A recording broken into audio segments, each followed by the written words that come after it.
The sun is shining, the birds are chirping, the bacon is sizzling. Welcome to the Daily Swole.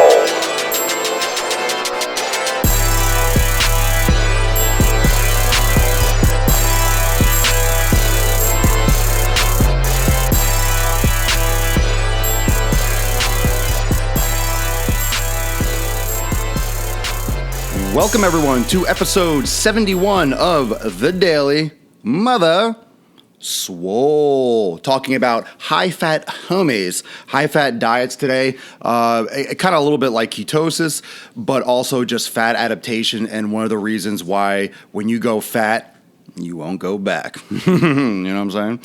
So, high fat, why is that important? It's a great way to lose weight. It's a great way to, get your body's pretty much levels of absorption for, let's say, blood sugar to really heal in terms of maybe being pre-diabetic or having issues with insulin levels. It can help your body reset insulin, reset its absorption of sugar, reset and kind of baseline out and repair and prevent, and can also just really improve and possibly get people out of that diabetic gray area if they're very overweight or if they're close to it, because insulin sensitivity is a big part of being diabetic and having that issue. So, high fat, what is it? It's when your body burns blood ketones as a result of consuming a high fat diet when sugar is not available.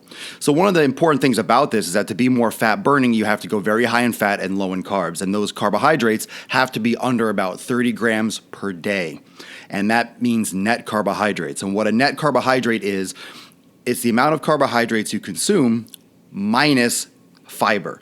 So if you're consuming fiber, that does not get processed as sugar. Your body does not digest fiber. Soluble fiber slows absorption of sugar, and insoluble fiber helps for being full, for food volume, and also for motility and helping pushing fecal matter through the intestines and clean out the intestinal walls. So insoluble fiber is kind of like a bulldozer. So those things don't get utilized for energy, so you don't count those towards your total carbohydrates. The reason why you want to be really low, like under 30, under 50, is because if you have sugar present, your body will easily shift back into burning sugar and glucose because that's the preferred form of energy. So you have to put your body in a situation where it is going to utilize fat and is going to utilize blood ketones that will be processed by the liver. There are 9 calories per gram of fat, so you get a lot more energy for the amount, for the volume, for the mass of fat. And with a fat-burning diet, with a fat-adapted diet, with a ketosis-style diet, you don't have to be as strict with calories. You don't have to be counting calories in the same fashion as you would with a diet that your body is utilizing carbohydrates or going through that insulin roller coaster. So in order to lose weight, you can have more satisfaction, you can eat a little bit more freely, and it will help you mobilize fat better.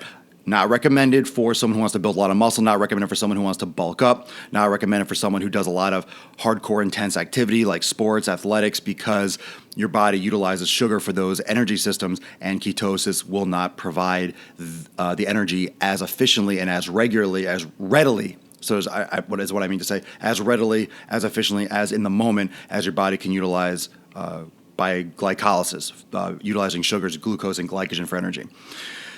So quality sources. One of the things that you want to make sure that you're getting is quality sources of fat. And that's one of the problems, is that when people eat fat, they could be eating junky fat. I'm not talking about grain-fed beef. I'm not talking about margarine. Quality saturated and unsaturated fats. So grass-fed beef, very fatty grass-fed. If you're getting 100% grass-fed beef, you can get very, very fatty cuts of beef. You want to consume grass-fed butter. If you're doing bulletproof coffee, this is a great complement to a high-fat diet because Kerrygold is grass-fed butter, and you get a lot of omegas and CLA, which is conjugated linoleic acid. These things help mobilize fat, great for ketosis style or fat-adapted eating plan. Things like sardines. Sardines are very high in omega-3s, very good fish. They're not poisoned. They're sustainably harvested in most cases. Avocado, coconut oil is fantastic. Get the raw, unrefined. Don't get the processed coconut oil. I prefer Dr. Bronner's. And pastured eggs, not pasteurized and not cage-free and organic.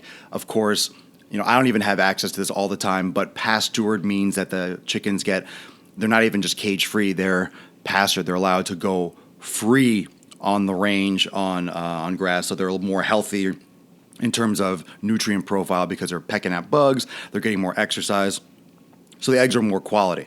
So you do your best because a lot of hormones and stress hormones and things are stored in the fat of animals and antibiotics, things of that nature. So if you're doing conventional, if you're doing grain-fed beef, you're doing, lower quality eggs, I would be careful possibly of eating the yolks, of eating the fat, get leaner cuts of meat and protein because of the elements that can get stored in the actual fatty tissue. But if you're doing grass-fed and pastured type stuff, you can go for more of the fatty cuts because you are getting a better quality product, okay?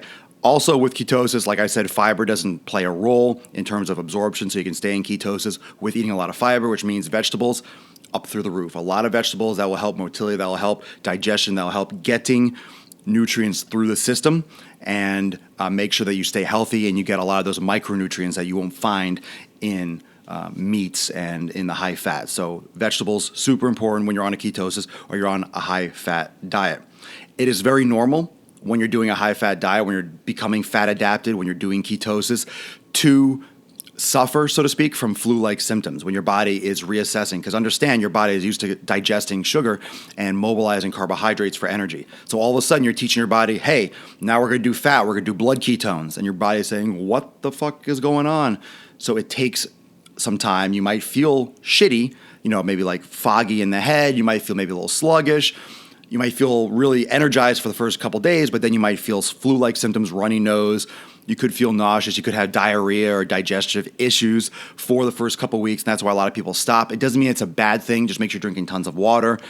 Stick to it for a little bit. Unless you have a physician that says you should not do it, you can continue a little bit longer. I always recommend to get blood work and get physician guidance before starting a nutrition program like this. It's just a legal, safe thing to say, but this should not be dangerous for you at any rate. Just make sure that you understand there could be some of these symptoms that come for the first couple weeks even, and then will subside. Remember, your body is shifting gears. It's changing how it processes nutrients. That's a big shock. Okay? Especially if you're doing, if you're eating a different way for 30, 40 years, yeah, that's a big difference, don't you think? All of a sudden your body is getting a whole different source of energy. It's got to figure it out. So that's why, it gives you all these signs like, this is bad. Oh my God, I can't handle this. It can. It just needs some time. Okay? I'll stay for a couple minutes after on Periscope. Thank you so much for joining me this Saturday for episode 71 of The Daily Mother Swole. Make sure to check out my YouTube channel. I am posting tons of videos, especially the new series Swolenormous Raw, all over my YouTube channel, youtube.com/Swolenormous. Also follow me on Snapchat at Swolenormous and Facebook, Twitter, Musical.ly, Anchor, Busker, pretty much everywhere that you could find social media platforms. Type in Swolenormous and you will find Papa Bear. I'll see you tomorrow for episode 72 of The Daily Swole. Peace out.